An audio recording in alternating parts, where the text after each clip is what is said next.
atıb getdin əzizim. Mən bu axşam unudulmuş bir kəsəm. Dost itirmək hər ağrıdan ağırdır. Bir gecədə qara saçım ağardı.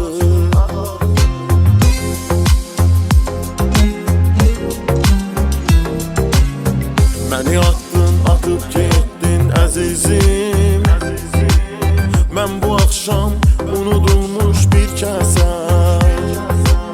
Dost itirmək hər ağrıdan ağırdır.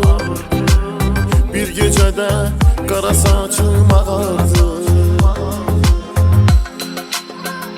Əldə bir qədəh şərab səni əvəz eləmir. Həsrətli xatirələr səni əvəz eləmir. Şəkillərdən baxışın səni əvəz eləmir.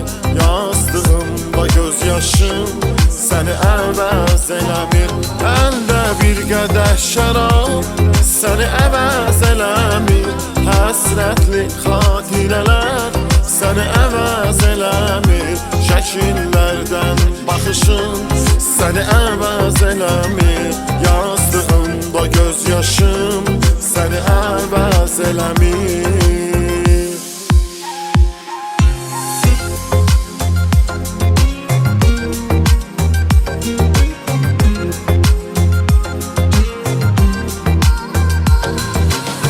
İlk bahardır, sonbahardır unuttum. Dan yerini kirpiyimlə qanattım. Niyə mənə qismət oldu intizar? Ürəyimə niyə yağdı yağışlar? Əldə bir qədəh şərab səni əvəz eləmir. Həsrətli xatirələr səni əvəz eləmir. Şəkillərdən baxışın səni əvəz eləmir.